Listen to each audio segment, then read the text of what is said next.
Good day, students, and welcome to another exciting time in class. I'm your civic teacher, Mr. Chukudi. And today we'll be looking at qualifications for registrations for election in Nigeria.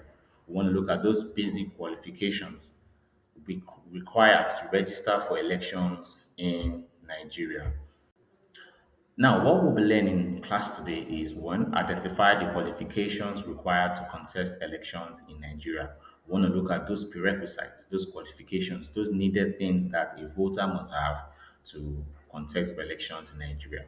Also, we are going to understand the responsibilities and rights of voters. As a voter, you have certain responsibilities and certain rights as well. So, we want to look at those responsibilities and the rights of voters.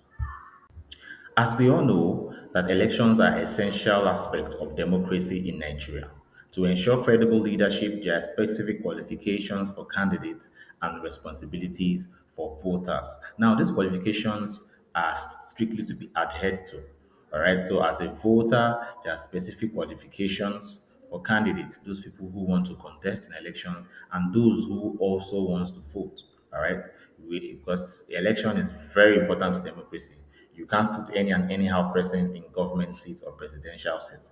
All right. These people have to meet the certain criteria, okay, the certain qualifications needed to contest for elections. So, we're looking at those qualifications as well as the responsibilities of voters. All right. So one of the qualifications a candidate must possess is age qualification. Okay, either you're a candidate or you're a voter, age qualification is needed, and at least a voter must be 18 years old to vote in an election. You must be at least at the age of 18. You should have attained the age of 18 to be able to vote in an election. Also, presidents, senators, and governors should be of an age minimum of 35 years. All right. President, governors, and senators must have attained the age of 35 and above in order to contest or be a candidate of a particular office in government. Also, for the House of Representatives, which is the legislature and the parliamentary seats, you must have an age minimum of 30 years to be a member of the House of Rep. Another qualification is citizenship and political party membership. A candidate must be a Nigerian citizen. Very important. To contest an election, to vote in an election, you must be a citizen of Nigeria. Also, must belong to a registered political party. Either you must be a member of the PDP, the APC, the GNPP, the NPP, and the various political parties we have in Nigeria. You must belong to a registered political party. There are about 18 registered political parties by INEC. So you must be a member of one of these political parties. Also, independent candidacy is not recognized. You can't say, okay, because you want to qualify for the post of a governor, you can say, okay, I don't belong to any political party. I just want to contest on my own. No, it is not allowed. All right, there's nothing like an independent candidacy. You must be affiliated with a given or a particular political party. Another qualification is educational qualification, a minimum of the WAEC, all right, West African School Certificate. A candidate vying for any post or any political post must have a minimum of a WAEC.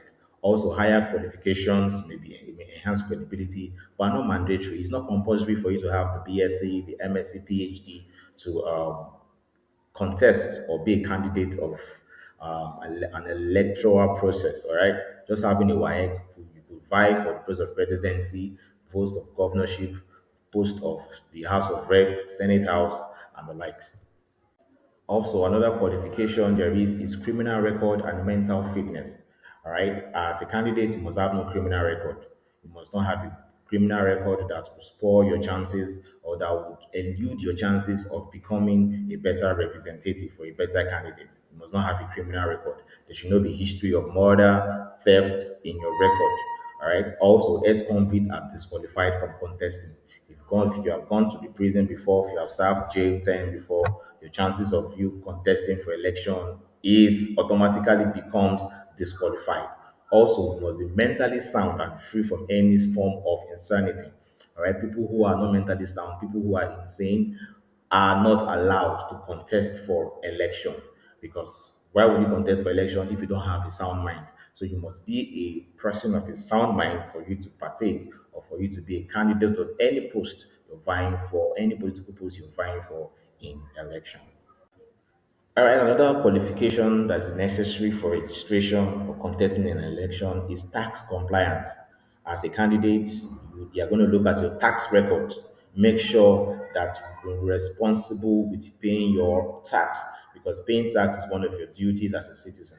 So, if you want to be a candidate, you want to vie for the post of governor, presidency, you must be a taxpayer. This demonstrates financial responsibility and law compliance.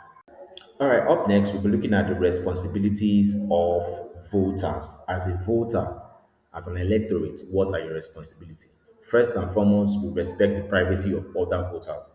When you go to vote, respect their privacy. Not when someone who is trying to cast his vote, you're standing with the person, or probably you're saying, don't vote for this candidate, vote for this other candidate. No, respect their privacy. Allow them vote in secrecy. That's why in our electoral process in Nigeria, we practice what is called secret balloting, where everybody votes in secret, not showing your next person who you voted for. Also, treat election officers with due respect. Election officers should be treated with due respect. Respect them, all right? Give them the respect needed for the electoral process to run smooth and free and fair. Also, know the location and time of polling station. Most of us as voters, we don't know our location because this is one thing you will get to know during your registration and accreditation process. You should know your location and your time your polling station is going to open on the day of election. So it's very important that you know the location and time of your polling station.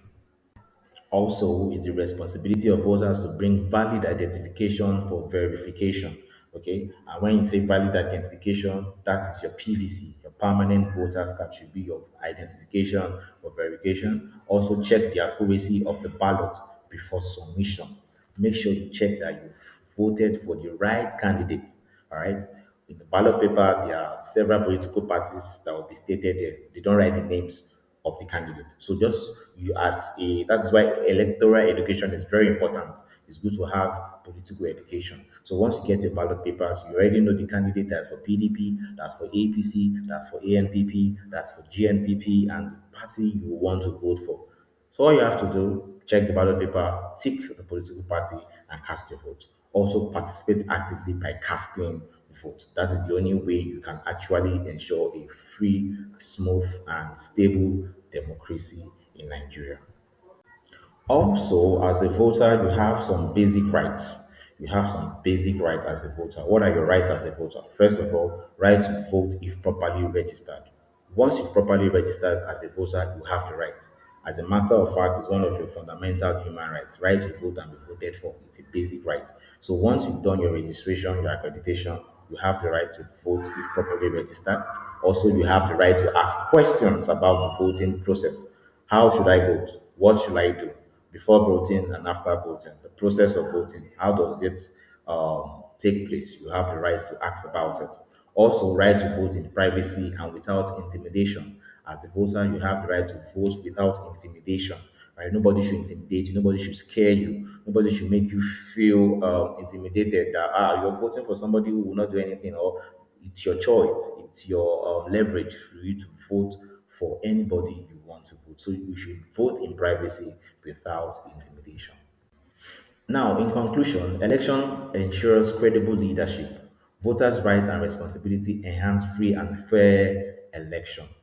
Every citizen should actively participate in the electoral process. Election qualifications. Now, if you don't take note of these qualifications for election, there won't be smooth and credible leadership. Imagine if somebody who's just living in primary school, or somebody who doesn't know how to read and write, or somebody who doesn't have the knowledge of politics, or somebody who hasn't even who didn't even attend the four walls of the classroom emerges and say he wants to contest for election, please, what is that person going to offer?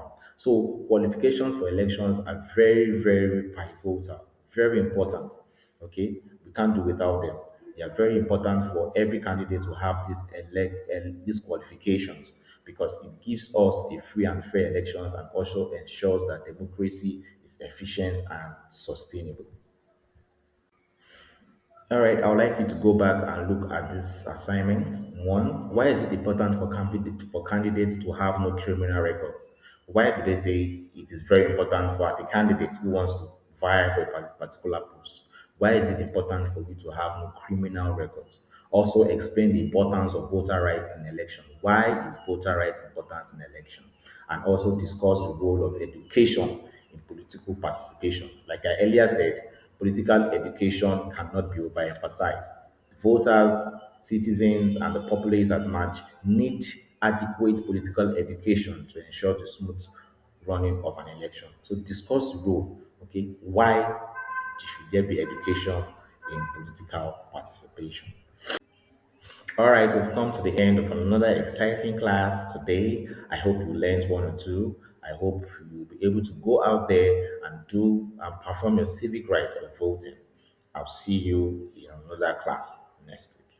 Have a very lovely and beautiful day. Thank you.